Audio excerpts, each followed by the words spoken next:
Good morning student. कल हमने मैक्लोस्की का जो व्यू था पब्लिक पॉलिटिकल पार्टिसिपेशन पे कि क्वांटिटेटिव ही नहीं क्वालिटेटिव भी हो सकता है, उसे देख लिया था। उसके बाद हम लोग देखते हैं काइंड्स ऑफ पॉलिटिकल पार्टिसिपेशन। तो इसमें आपको सिर्फ नाम ध्यान में रखना है, डेवलपमेंटल एंड डेमोक्रेटिक। ऐसे तो काफ़ी सारे थिंकर्स के व्यूज़ हैं, उन्हें आप रीड करते रहिए, पर हम लोग ऐसे देख रहे हैं कि मेन जो एग्ज़ाम के हिसाब से पॉइंट्स हैं उन्हें देख लेते हैं।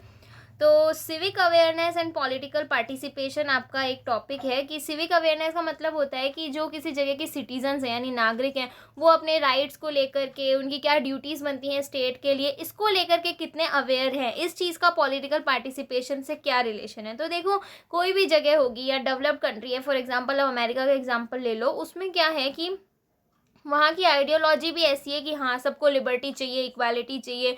साथ ही साथ वहाँ के लोगों का एजुकेशन लेवल भी बहुत ज़्यादा अच्छा है, तो वहाँ पे सिटीज़न पता है उनको अपने राइट्स ड्यूटीज़ अच्छे से पता है। इसीलिए वहाँ पे पब्लिक का पार्टिसिपेशन पॉलिटिक्स में ज़्यादा रहता है एज़ कम्पेयर टू इंडिया। तो यहाँ हमने देखा कि कैसे एजुकेशन वगैरह से, डेवलपमेंट से फ़र्क पड़ता है। एशियन अफ्रीकन में कंपेरिजन करके देखोगे तो एशियन अफ्रीकन में जनरली आपको लो रेट्स हैं वहाँ पर एजुकेशन लिटरेसी के। तो इस वजह से वहाँ पर पॉलिटिकल पार्टिसिपेशन कम देखने को मिलता है। उसके बाद elitist theory of political participation ये कहती है कि भले हम कह लें कि हमारे यहाँ डेमोक्रेसी है, लेकिन आप देखो कि जनता का काम यहाँ पर कितना है। सिर्फ आप वोट दे सकते हो और कुछ थोड़ी कर सकते हो। डायरेक्ट डिसीजन वगैरह जो लेने हैं वो आपका लेजिस्लेचर लेगा, ठीक है, और उसे इम्प्लीमेंट करने का काम एग्जीक्यूटिव करेगा। तो वहाँ पर आपका कोई काम नहीं है। हाँ, अभी अगर हम ओवरऑल देखें तो बाकी जैसे कोई ग्रुप है जिन्हें लगता है कि हमारे इंटरेस्ट सर्व नहीं हो रहे हैं, तो वो आंदोलन वगैरह कर सकते हैं, प्रेशर ग्रुप बना के स्ट्राइक वगैरह कर सकते हैं। लेकिन अभी हम लोग देखें इसमें तो ये जो एलिटिस्ट थ्योरी, उनका कहना है कि एक्चुअल पावर है ना, कुछ ग्रुप ऑफ पीपल में ही रहती है, और वो ग्रुप ऑफ पीपल जो होता है औरों के ऊपर गवर्न करता है, ठीक है। Central proposition of elitism is that all societies are divided into two classes, few who govern and many that are govern, ठीक है। तो इस चीज़ जो वो ग्रुप है ना जो सबके ऊपर गवर्न करता है, उसको हम एलाइट बोलते हैं। क्या बोलते हैं? एलाइट। और ये जो ग्रुप होता है ना, ये ऐसा मानता है कि जो मासेज है यानी जो जनता है, देखो जो रूल कर रहे हैं वो एलाइट, और जिनके ऊपर रूल हो रहा है वो मासेज, ठीक है। उनमें पॉलिटिकल कॉम्पिटेंस नहीं है, मतलब वो समझ नहीं पाएंगे पॉलिटिकल प्रोसेसेस वगैरह को, इसलिए हमारा रूल करना ही सही है, ठीक है। Actual activism and participation in power is done by the bureaucrats and technocrats. अब वो कह रहे हैं कि ऐसा भी नहीं है कि जो आप मिनिस्टर वगैरह हो उनके पास कुछ पावर है। अब देखो, मान लो कोई टेक्नोलॉजी से रिलेटेड स्कीम इम्प्लीमेंट करनी है, तो उसमें मंत्री वगैरह का क्या रोल रहेगा? कुछ ही रोल नहीं रहेगा। जो उसको करने वाले हैं, इंजीनियर्स हैं, ब्यूरोक्रेट्स हैं, उनका रोल रहेगा, ठीक है।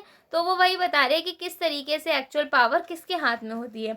It is clear that democracies in the modern democratic system are basically rule of politicians in which role of ordinary citizens is limited, short lived and imaginative. ये रेड मैक वाला important है, इसे ही कर लेना, आपका 250-200 वर्ड्स का आंसर हो जाएगा। In this process entire society दो पार्ट्स में डिवाइड हो गई। एक regime of self appointed allied groups.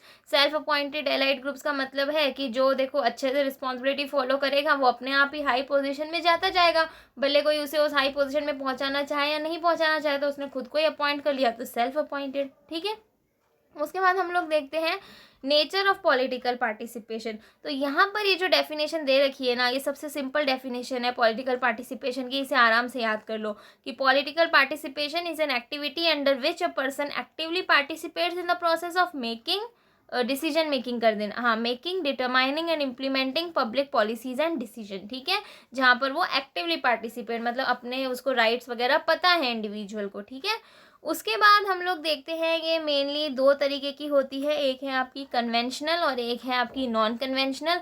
उससे पहले ना इसके दो मेथड्स होते हैं, ठीक है। क्या होते हैं? दो मेथड्स हैं इसके, उसके बाद दो टाइप्स हैं। तो दो मेथड में एक मेथड है आपका कम्युनिटी एक्टिविटी का। इसमें क्या होता है, कम्युनिटी जो होती है, कम्युनिटी यानी अपन सब लोगों का ग्रुप, इसमें कोई रूल नहीं होता, मासेस का ग्रुप समझ लो, वो मिलती है किसी भी पर्पस के लिए। जैसे फॉर एग्जांपल स्वच्छ भारत अभियान के लिए किसने स्वतंत्रता आंदोलन चलाए थे? हम लोगों ने ही चलाए थे, सबने मिलके। तो कम्युनिटी एक्टिविटी का मतलब हमने एक पर्पस, एक गोल डिसाइड कर लिया और उसके लिए हम सब मिलकर काम कर रहे हैं, ठीक है, कोई भी मैटर सॉल्व करने के लिए या किसी भी चीज़ के लिए। तो ये हो गई कम्युनिटी एक्टिविटी। इसे इसमें से लिखना चाहो तो स्टार्टिंग की 4 लाइन्स इंपॉर्टेंट है, नहीं तो अपनी लैंग्वेज में लिखोगे तो और अच्छा है। उसके बाद है active interaction between government and citizens. इसमें क्या होता है कि एक्टिव इंट्रैक्शन होता है। एक्टिव इंट्रैक्शन का मतलब सिटीजन गवर्नमेंट से बात करते हैं, कि देखो हमारी ये प्रॉब्लम सॉल्व नहीं हो रही ऐसे ऐसे, और गवर्नमेंट उन्हें इंश्योर करती है कि हाँ हम आपकी प्रॉब्लम सॉल्व कर देंगे और आप इसी तरीके से अपनी प्रॉब्लम हमारे सामने लाया करो। मतलब गवर्नमेंट उनको एनकरेज कर रही है कि हाँ इस तरीके से आप पॉलिटिक्स में पार्टिसिपेट किया करो, that is called active interaction. उसके बाद हम इसके दो टाइप्स देखते हैं कि पॉलिटिकल पार्टिसिपेशन के दो टाइप्स कौन से होते हैं। तो पहला तो है कन्वेंशनल और दूसरा है नॉन कन्वेंशनल।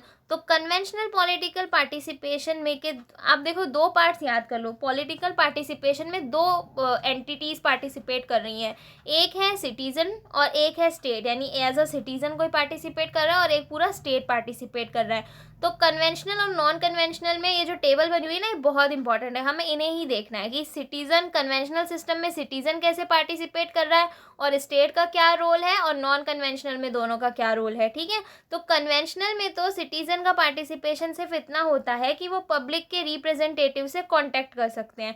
पब्लिक रिप्रेजेंटेटिव यानी आपने अपने यहाँ कोई वार्ड अध्यक्ष वगैरह चुन लिया, तो आपकी कोई प्रॉब्लम है तो आप उनसे बात कर सकते हो। और कन्वेंशनल यानी कन्वेंशनल मतलब ट्रेडिशनल जो नॉर्मली होता है। और स्टेट किस तरीके से पार्टिसिपेट करती है या कैसे इंश्योर करती है कि वो इलेक्शन करवा देती है कि चलो हम इलेक्शन कर रहे हैं, हम जनता को मौका दे रहे हैं उनका नेता चुनने का। और सिटीजन कैसे कांटेक्ट कर सकता है, लेटर से, इंटरव्यू से, टेलीफोन से, इस तरीके से। और स्टेट क्या पब्लिक हियरिंग करवा सकते हैं ज़्यादा से ज़्यादा कि चलो ठीक है एक वो जैसे ग्राम सभा टाइप कुछ करा दिया, आप अपने जैसे मन की बात वगैरह होता है अपने विचार हमें बता सकते हो। सिटीजन पार्टिसिपेशन फिर अगर ज़्यादा उनकी नहीं सुनी जा रही है, चलो किसी प्रेशर ग्रुप का हिस्सा बन के सरकार के पास जा सकते हैं, एप्लीकेशन दे सकते हैं, विचार विमर्श कर सकते हैं।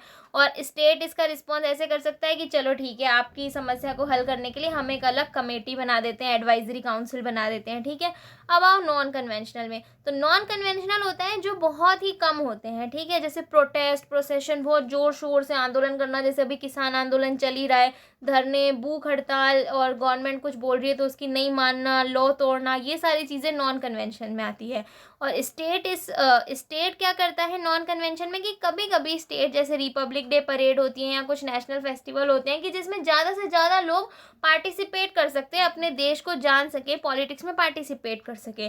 सिविल डिसओबीडियंस आप हिस्ट्री में ज़्यादा अच्छे से पढ़ के आए हो, वो भी एक नॉन कन्वेंशनल ही था। जनरली आपको ऐसा देखने को नहीं मिलेगा कि लोग लॉज को, कंट्री के लॉज को डिसओबे कर रहे हैं। स्टेट का पार्टिसिपेशन नॉन कन्वेंशनल होता है, जैसे पोलियो वैक्सीन्स वगैरह या जो भी पोलियो ड्राइव्स वगैरह होती हैं, या क्लीन लाइनेस, स्वच्छ भारत अभियान, ऐसे बड़े बड़े अभियान चलाना जिसमें सिटीजन्स पार्टिसिपेट कर सके।